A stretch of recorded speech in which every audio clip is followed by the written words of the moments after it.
What is up, everybody, and welcome to FLW Videos. In today's episode, we're going to be performing a deep dive on the Pokemon Gengar in Pokemon Go, specifically taking a look at that move Shadow Punch, which is going to be the Community Day exclusive move that is happening on July 19th. So a lot of people are going to be curious about this Pokemon. What's the ideal moveset? Should you power it up? Is it worth unlocking a secondary charge move? And of course, so much more. And speaking of so much more, we're going to also get into some future value about this Pokemon beyond just that regular form with that exclusive move, but also taking a look at the Mega Evolution Gengar, as well as its stats, everything like that. So if you do enjoy this deep dive series, make sure to hit that like button and subscribe. But without further ado, let's go ahead and get into the video.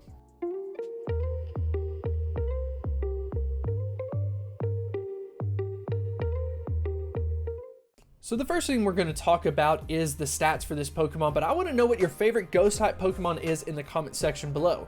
For me, it is actually Gengar, so I'm very excited to get into this episode. As far as its best stat is concerned, we've got an attack stat of 261, which ranks out at 70th in Pokemon Go. And then unfortunately, when you take a look at the defense and stamina, definitely on the lower end of this, so it very much acts like a glass cannon.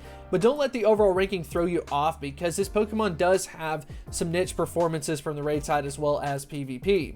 So anyways, we can go ahead and take a look at the moveset, a very vast moveset. I mean, look at this. I mean, it's taking up the whole screen, and I don't even have Shadow Punch on that screen as well. And then what I'm going to do is actually take a look at some of the better movesets from the ghost typing as well as the dark typing, compare them all to each other on a raid, and then once we figure out the ideal moveset, throw it in versus all of the other Pokemon. I think that's going to be very helpful for everybody. So we're going to go up against a Cresselia, and as you can see, the #1 performer of the Gengar movesets is actually going to end up being Shadow Claw and Shadow Ball.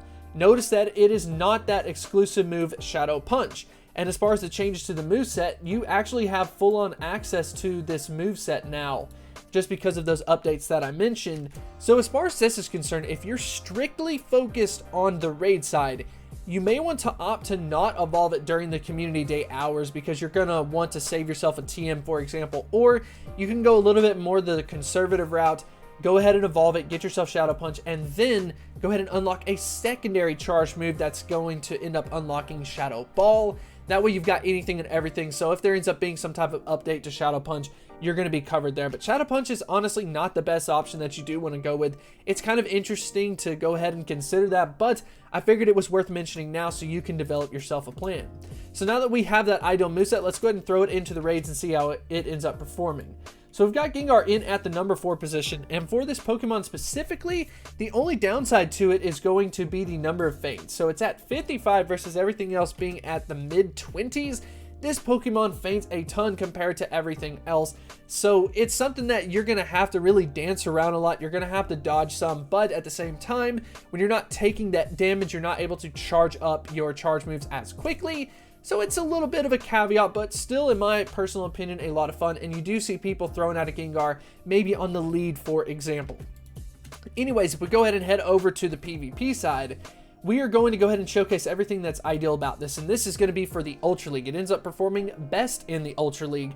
And it's going to be at level 34.5 with the IVs of a 0, 15, 14. So if you're looking for those ideal IVs, you're going to want to actually get a non-weather boosted version of this Pokemon just so you can get down to those 0 IVs. And then on the flip side, if you want to go the budget route, maybe you get lucky enough to get yourself the weather boost, but you're going to kind of suffer a little bit on the IVs. At the same time, you're going to save on Stardust, so it's a bit of a catch-22. As far as the moveset is concerned, we're going with a Shadow Claw, Shadow Ball, Shadow Punch, so that's going to be ideal from that. And it's honestly going to act a lot like what Haunter does in the Great League. If you've ever gone up against a Haunter and you're not ready for it, you're going to get destroyed by it. Gengar has a very similar feel to it, where it's going to have Shadow Punch, it's going to be very spammy, and then it's going to have Shadow Ball, which is going to be a punishing move for this Pokemon. And #1, I feel like the highlight of it as far as PvP is concerned is it ends up being a direct counter to Cresselia, and it beats it by a long shot. So if you've got Cresselia's good luck, Gengar is going to be a Pokemon that people are really going to have to prep for. Of course, there are also some great Pokemon on the flip side that are going to be able to defend it. So we'll see how this Pokemon ends up doing and if it ends up changing the meta at least somewhat.